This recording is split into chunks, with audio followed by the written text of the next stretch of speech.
toxic leaders are untouchable. Is that true?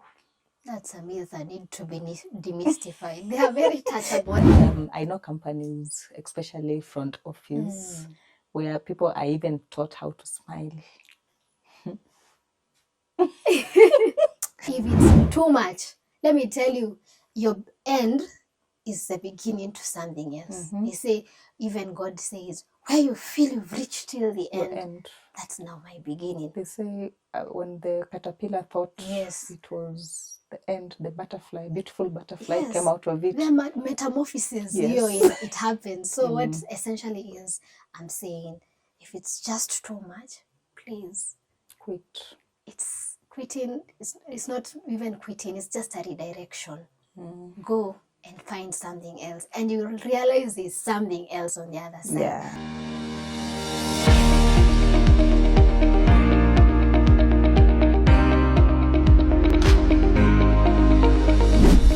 This is Workplace Conversations with Rosalind and Dika.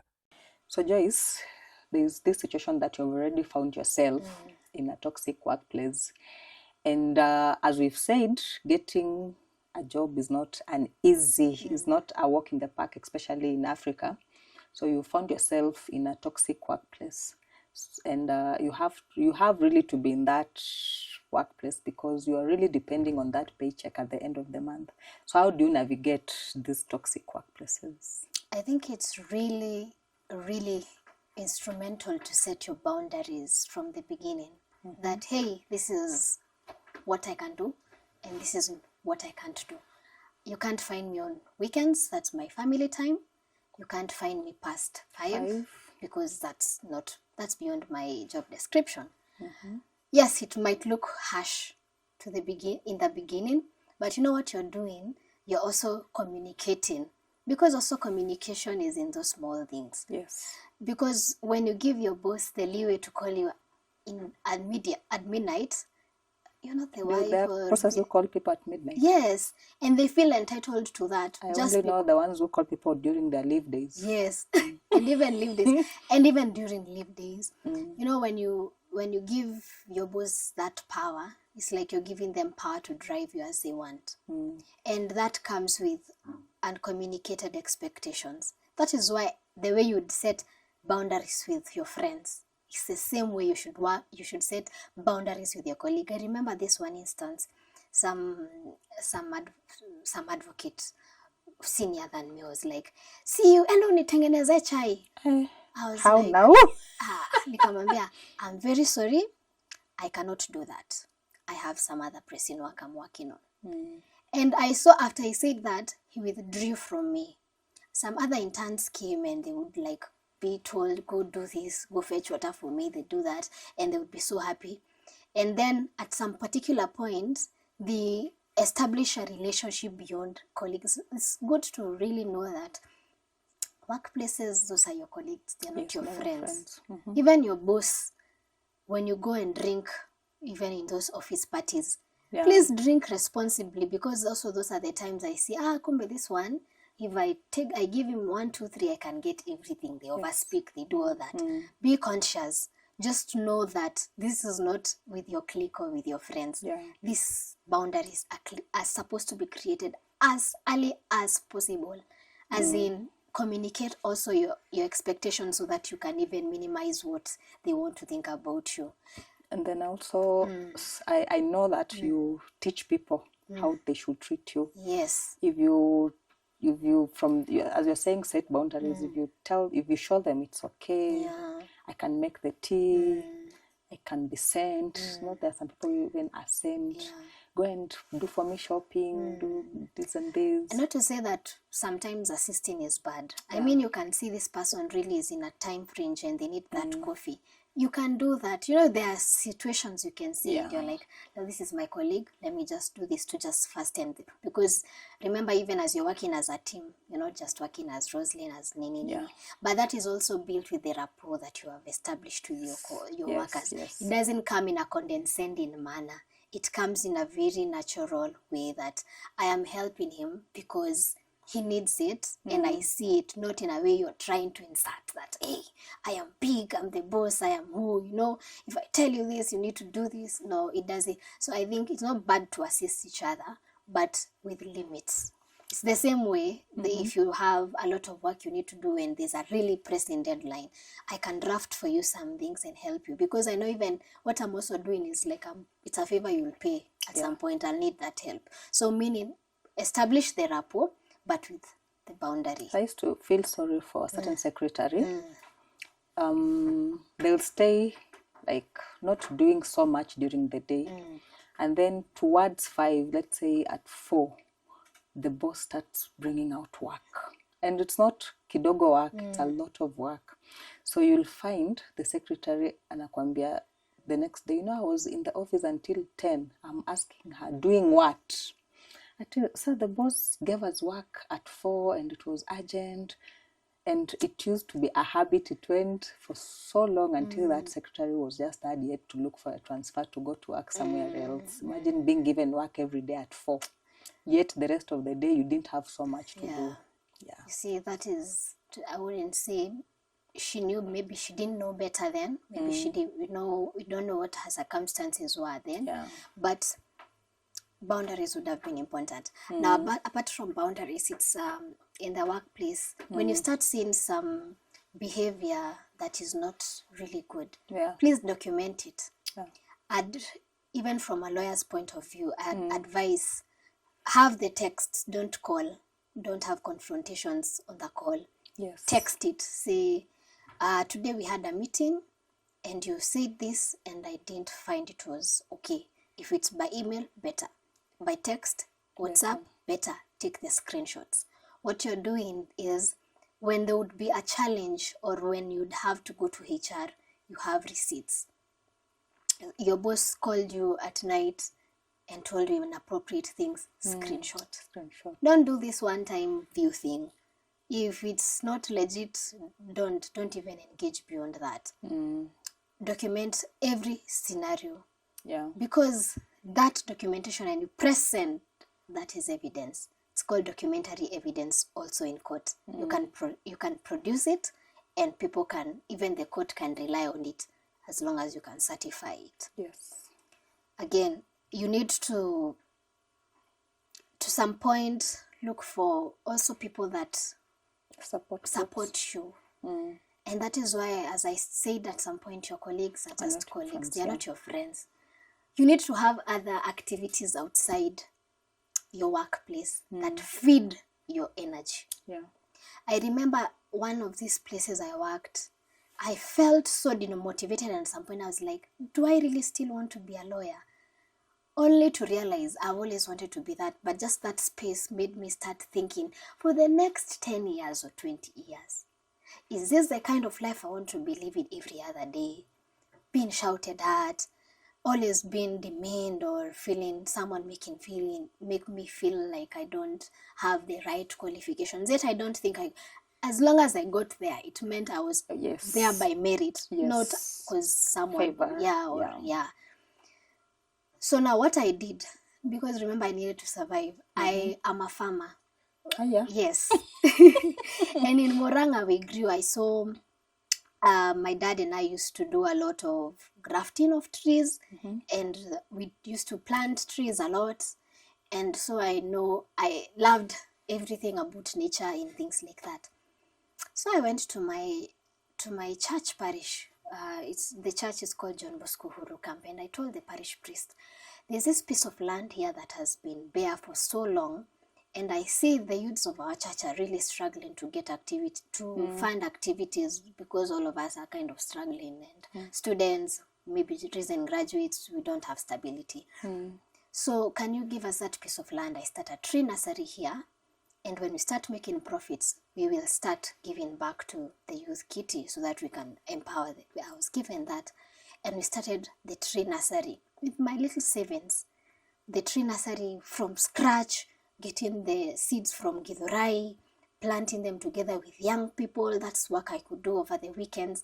You know what that did to me? It really, now when I started seeing, we started with like 2,000 trees, and now when you go in our nursery, we have more than 10,000 trees in our nurseries. And the first time that I organized a major tree planting event, it's during the National Tree Planting Day on 10th of October last year, we were able to pull over 70 young people from different organizations to just see them coming to do the tree planting, socialize, and teamwork. And I'm like, wow. So I can plan, people can believe in my vision, and something nice like this can happen. It really boosted me, and I have always looked forward to it. And that is from the tree nursery, it grew. Now we are a registered organization called Mazingira Green Hub. Wow. And when I went back to, because at some point I also took a gap year, a break in campus. When I went back to finish, I got this unit called International Environmental Law. And I'm like, we don't have enough lawyers who are doing international environmental law in Africa, who are coming up with inbuilt solutions for Africans. Yes. But now for me, I have a drive. If I want to do a master's, I can go towards that end because I have seen it in practice and I have the legal background on it. Now that particular scenario gave me purpose. It redefined me. Even by the time I was even graduating, I wasn't graduating with just the paper. Anyone can graduate as a lawyer, but not by that time. I had the organization, I had the nursery, I have a network of people that have made through my green spaces. And how do I marry them? I marry law and farming. And farming, because we do grafted fruit trees like avocados and things like that. And now we are going to expand and I know explode because of that. So what that did to me is, at least I knew I had a fallback. Outside work, at least work would get us some bills, but I also have something that gives me essence as a person. So look for other things that can feed to you, things that will validate who you are. Let me tell you, when you realize that, you know, you have to align to your boss's vision and mission, the only place you'll get a voice is something that yourself has founded or built, because you have that vision and mission. But not everyone has the grace to found and start things, because starting is hard. It's, oh my God. I remember even me starting this podcast. It took me years. The vision was born in 2016 and I only started last year. So it's not easy starting. And you see, even like to in the morning, you told me that you had to have some changes here and there. People won't see that at the background, but you have to always be adaptable and versatile. So to some extent, that is another way you can try and cope. And above all, please, there's a time my mom told me it's better to have you alive than dead. So she used this phrase: I'd rather have a dog that's alive than a queen that's dead. Mental health is important. If it's too much, let me tell you, your end is the beginning to something else. They say, even God says, where you feel you've reached till the end, that's now my beginning. They say when the caterpillar thought it was the end, the butterfly, beautiful butterfly came out of it. The metamorphosis, it happens. So what essentially is, I'm saying, if it's just too much, please quit. It's quitting. It's not even quitting. It's just a redirection. Go and find something else, and you'll realize there's something else on the other side. And so that can come as a last result after you've tried everything and you feel like, it's too much, I am losing myself. Please, we need you alive, because if you die, we'll just say you used to be a good person, and after some years you just be a memory. So what happens if I really want to live, but I really also need this job? Where do we strike the balance? You really need to put all the factors on the table. Write all the do's and the don'ts. Why do I need to stay? Why do I need to leave? Write it down. Sometimes if it's in the mind, it's very foggy and fizzy and you think it's too much. I remember my experience. I had said this one, even if I am, by the way, our workplace in terms of experiences, in terms of growing, it was a good place. Opportunities, because we had a lot of traveling opportunities for the exposure and everything, but at what cost? So you've told us that you are just new in the job market. So what would you advise young people like you? What are the red flags? For example, if you're job hunting, what are the red flags that would show this company is a no-go zone in terms of toxicity? What are some of the red flags? I think some of the things you need to look out for when you're new in the market is you have the luxury of having online tech stuff. You have Glassdoor, you have LinkedIn. Go check their reviews. If they have bad reviews, you will see and you will kind of have an idea of where you're going. What's their turnover rate? Is it high turnover rates? Are many people resigning? Are there people that, if you can even go the extra mile of knowing why people are resigning, or even know someone inside to just tell you that, and you see even the way they're explaining about that company, even them they're not sure of, there's a question mark to that.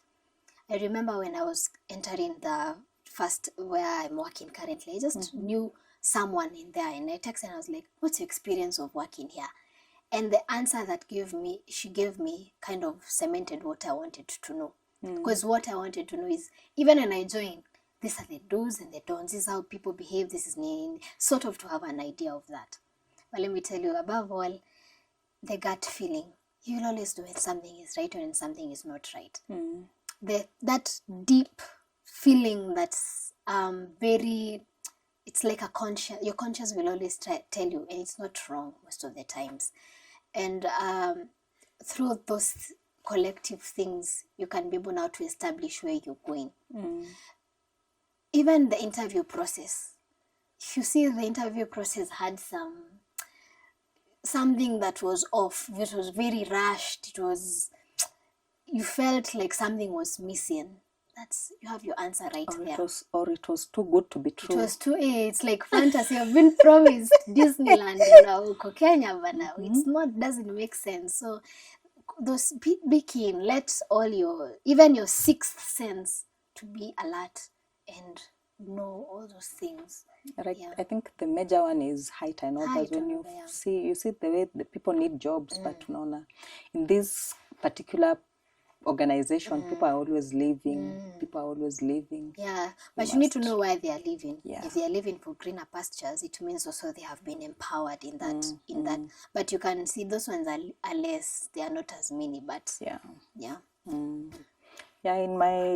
when I was leaving, I remember when I was leaving my last workplace, there was a massive turnover because people left. Like, it was an organization that had like 20 people, but we left like 7 people at once. Like, people were just done. I said, Roslyn, if you are going, because I think I can persevere, I can take in so much. Like I say, like I'm a rubber band, I can stretch. And then you snapped. You stretched at just one point, you break.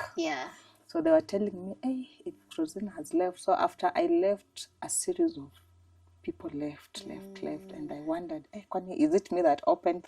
Ndo nilitoa jam. Ndio nilikwambia, when we began, sometimes it takes that one person to make people realize something is not wrong. Sometimes that person is you. You see, the way we always think it's Mike, or it's someone who I look up to. Maybe you don't know in their heads that's you. Then you didn't know they see you as this person who is strong. And now if Roslyn was able to identify she's in a workplace that is very toxic and she's left, what am I doing? You know what you did to yourself, you also translated them. You actually saved a couple of other 7 people with you. You saved people's lives. So sometimes when you are weighing this, you always have to ask, no, you don't do it for them. First you do it for yourself. But now that confidence, that boldness of saying enough is enough is now an inspiration for someone else who has been waiting for someone to even assert them. So a lot of workplaces, they camouflage. I don't know if I'm getting the pronunciation right. They camouflage in positive toxicity. So you are actually in a toxic workplace, but there's so much positive toxicity that everything seems now just to be Okay, so I want us to discuss briefly about positive toxicity. For me, positive toxicity is like love bombing someone. You tell them, I love you so much, to the moon, to the stars, there's no one like you. That's what positive toxicity looks like in workplaces, where they mistreat you, they mess up with your head, but outside the picture they paint outside is, wow, my wife, I have taken care of her, yet you have been beaten the whole night and things like that. Now in the workplaces, you insult your colleagues, your workers, or your employees. You always let them do all the work, and then you take all the credit and say, you see, my company is good. And then when things are bad, it's Rosalind who takes the beat, like the hard shot is in the head is you. So even you can see that's the difference of even a boss and a leader. Those toxic leaders would want you to do all the work, take all the credit, but when something is wrong, they will always blame it on someone. Yeah. They instill fear instead of respect. So you can always see it. And when they are outside there, the picture they are painting is, yes, we are good. Everything is okay. Do you even remember I bought you coffee? And they do small things to just cover up for you. Yeah. So I think it's more of love bombing in the context of the workplace. So please look out onto such characters. So, I get always amazed when you have to be told. I was doing a video earlier before you came on positive toxicity. The way you have, I know companies, especially front office, where people are even taught how to smile. So you'll be faking a smile there because this smile apparently is more important to the image of the company than you. So you must maintain that smile, or you must always maintain. Okay, it's important to always maintain a positive thinking and all that. But sometimes it is like you've said, it is love bombing on you. Like you know, actually things are not okay, but you're being told smile. You can't question. Why are you questioning at the end of the month? I'm giving you a lot of money. I'm paying you. Or why are you doing that and I'm taking you for trips in my workplace? Or why are you saying that? And you know, at this particular point, I took you when you were desperate, so young, and you were. Do you know I was giving you or doing you a favor? So you need to. So would you say positive toxicity has contributed to a larger percentage to toxic workplaces? Yes, a lot. And I think it's not just in workplaces. It's because that is what is even praised in social media. We have embraced a lot of fakeness. Let me say that for the lack of a better word. We want to put a show. Nowadays, the picture that I will show you on my Instagram is those 5 seconds when I look beautiful and I feel nice about myself. By the times I'm crying by myself in my room, I won't show you. I don't. Actually, I will shut everyone out to deal with that on my own. That's what I'd equally translate to workplaces. We want to just speak about only the good things, but we don't have the confidence to say, there's something that is wrong. And even when you speak out, people are so afraid of the truth that you end up being judged or misquoted for some weird reason.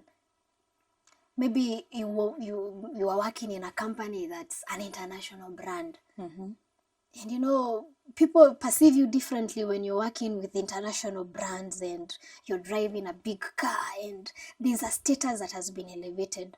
And you're coming to tell people, hey, beyond these cars, beyond these statuses that you see, it's just a lot. You don't want people to think of you any differently. Just because there's that notion that you want to put out there. So sometimes you persevere and you're like, I'd rather sleep. There's this thing that they keep saying, I'd rather sleep in whatever, in a car, a Range Rover than cry in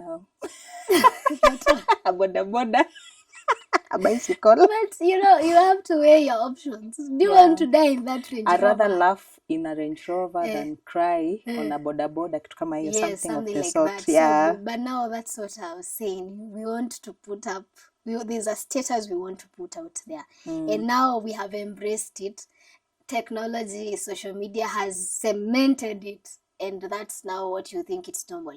I came to even ask, at some point I was asking myself, so now when I was in primary school, my goal was to go to a good high school. After high school, I wanted to go to a good university. After a good university, I want to get a job. And then at some point, I was like, when does it end? Apparently, what I thought I'd get when I get to those places, I don't feel it. The kind of imagination of the joy and the happiness and the glamour is not there. It's like, it's always another hand. You realize also the capitalistic system that has been built on us always wants you to get more and more and more. Now, before you realize it, you're always for more and more, and that is why now we have built greed, corruption, and all those things. So it transcends to now all spheres of workplaces, family, things like that. So I don't think you should look at it in just a very shrewd way. There's a lot of things that feed into that. And we need to stop now that's why we have these workplace conversations where we need to shape different narratives, because it's these different notions and challenge the status quo. That's now what now goes beyond the positive toxicity. Now where you say, I am hurting, I'm not feeling okay, and then your colleague tells you, usijali, utakuwa tu poa. No, we need to ask, why are you feeling that way? How can we address that challenge? Do we need to speak up? Can we speak as one voice? Because it's easy to divide and conquer than to stand alone and speak with one voice. So let's be real. Okay. And talk. So there's some things. There's some before I do a show, I normally ask for reviews from people, what they want me to handle, and I got some few things in my inbox, and let's talk about them. Okay. So let's call them the uncomfortable truths about toxic workplaces. So number one, there's a person who was saying toxic leaders are untouchable. Is that true? That's a myth that need to be demystified. They are very touchable, especially right now with especially the Employment Act. It stipulates very well the roles of an employer and employee. As long as you're in a contractual agreement, you're protected by your contract. Please, when you're looking for your jobs, read the terms and conditions. Read the contract. People just sign without reading. Yes, you sign out of desperation. You saw 2 million, 500,000 monthly.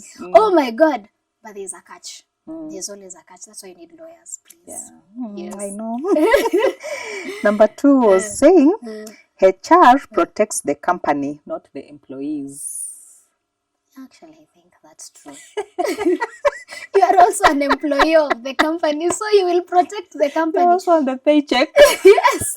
So you don't want to go against the founder or the CEO of that organization, which is so funny. I don't even understand. Whether people HRs are there for formality, please, this is out of lack of knowing, but sometimes feels like a formality because HR will always have to report to the boss. Yes, and they will always be on the side. They have to be loyal to their boss. Yes. The unfortunate But truth. can we try and have even HRs that are independent of their bosses? I am here. Yes. That's why now we have HRs that are contracted. Yes. So they are a standalone HR that has been contracted by a company. That's what more progressive companies have been doing. Yeah. So that even when I go and say I was sexually harassed, I don't think they have a relationship with the boss. Yes. I know my concerns will be taken well. Yes. And that's why I said HR policies need to be rethought and reworked. Yeah. Yeah. So the third person was telling me high performers get away with bad behavior. That's true. Oh, that's very true. And that's something that happened even from childhood. The child who used to have good grades in school, the parents, for some reason, felt like they could never make any mistake. These things, workplaces started at home. The bright child. And you were Dagamodi, or for the one that seems like that one always has some extra eyes trying to and that's what And you said that, and then I remembered another place I was working. Once my boss saw I had not passed in a particular unit they had taught us, they started viewing me differently. And the ones that really got A's were treated in some way. It's like they were perfect. Maybe not knowing that time when I was going to sit for that exam, I was very sick. Yeah, I know. Failing an exam does not mean that. Yes, I don't know what that is. It's just that particular season, maybe I was just going through a lot. I even got a fail in my first semester of MBA. Not because I didn't know what I was doing, but I was really sick. Yeah. Like sick, I was hospitalized, and the exam had a deadline. The CAT had a deadline. So what I did, I just put the exam on Copilot, and I just copy pasted the answers. And the lecturer told me that I was not serious, and they gave me a fail. So it didn't mean that. A lot of people don't understand that failing an exam does not mean that that person is maybe a fool or what. There are many circumstances that may lead to someone failing an exam. Yeah, and that's why sometimes you even see... For example, today we were supposed to have a shoot in a different location, then things happened, you have to shift here. For example, it was an exam, you'll find people have already done the exams and you get your good fail. Yeah, so things happen. Things happen. Yeah. So I just think to that point, please, I don't think you need to let's and I think that's a good value for our leaders. See people beyond the lenses. Yes. Go deep and see them for who they are. Embrace them, because everyone has a strength that they are bringing on the table. Yeah, just because you can be sharp and you can be able to articulate things. Me who is slow, I can be able to even pinpoint some other things even much better. You know, so I think we need to also demystify that. Me kwanza, when I had the smart workers, hard workers, non-workers, and apparently non-workers are the ones that earn more. Yeah. I gave up. Give up. Yeah. So the other person, I think we had already handled this, but they were saying the culture of silence. People complain in whispers but never formally report, fearing retaliation. That's true. Yeah, so we had handled that. The other person was saying turnover is ignored. Employees keep leaving, yet leadership blames the market instead of workplace culture. We really need to, again, that's another myth or misconception that by the time an employee leaves you, is because they feel they don't have purpose to work with you. Again, it's not,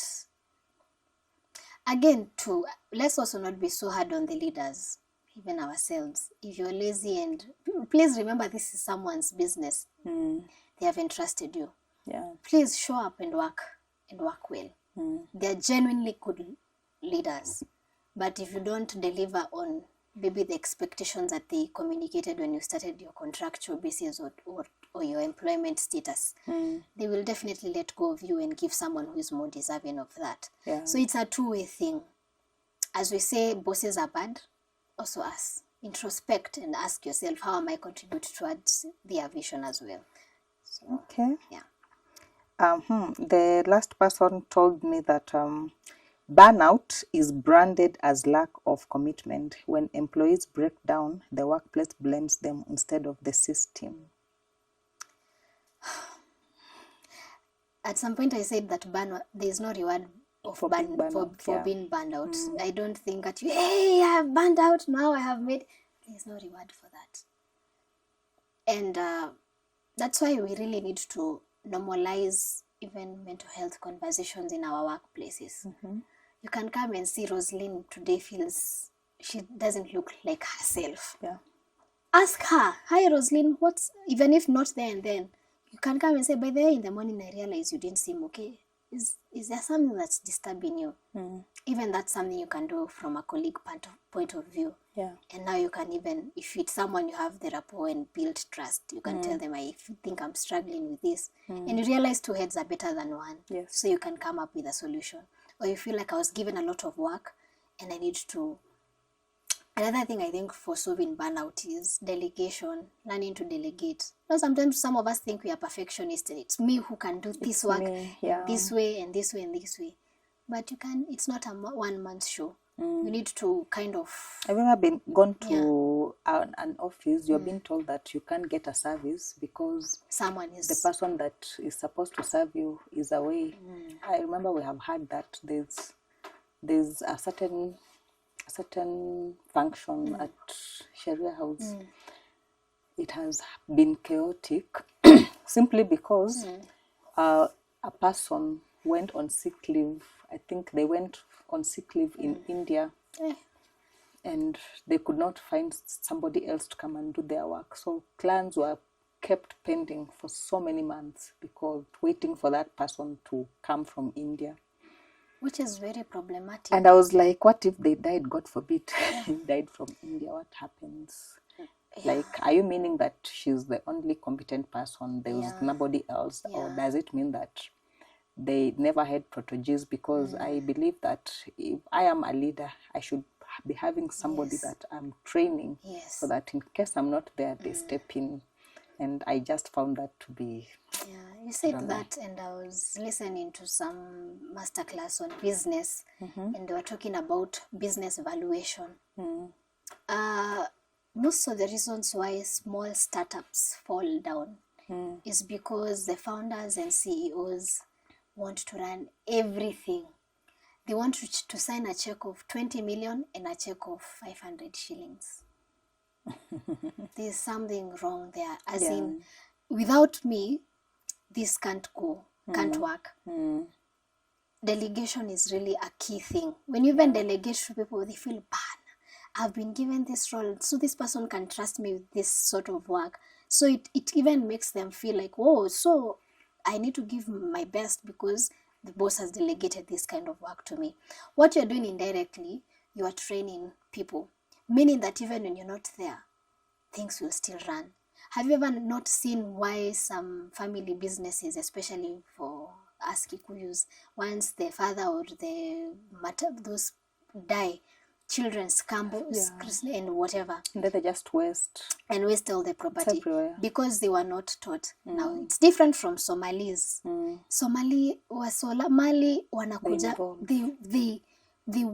the family businesses are passed down generation to generation.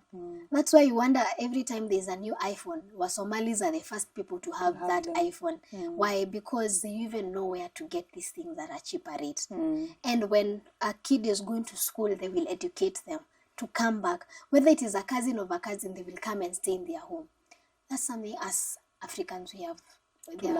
We have to kind of learn, even in our businesses. And it comes back to you, Roslyn. You have whatever you're doing, your business. Ask yourself, how can I be a better leader? With Mazingira, I asked myself, there's a time I'll be very busy doing international trips, things like that. Will Mazingira stop because I'm not there? No. So what I did is I looked for a team of young people and I started delegated. I told you, you will be director of community service, you'll be the director of projects and partnership, you'll be director. What I'm doing is, my work is to follow up. Oh, by the way, that partnerships that proposal you were supposed to send, was it sent or not? Why was it not sent? How soon can we send it? My work is to just coordinate things. But if I want to be looking for partners, I'm the one doing the memorandum of understanding. I'm the one on the site. I can't do everything alone. That's why there's unity in strength. There's strength in unity. So from our conversation, what are your final thoughts, your parting shots about toxic workplaces? My finals, literally, it's just a one-liner. Workplaces are meant to stretch us. Workplaces are meant to challenge us. They should stretch us, but they should not break us. So, viewers, you do not have to suffer in silence. You deserve peace at work. That is what I've gotten from this conversation. And remember, no workplace is worthy your life. When things go beyond what you can control, please, it is always okay to resign. It is always okay to call it quits. Our guest has told us the end of something is the beginning of the next. So until next time, that is what we had for today. Kwaherini.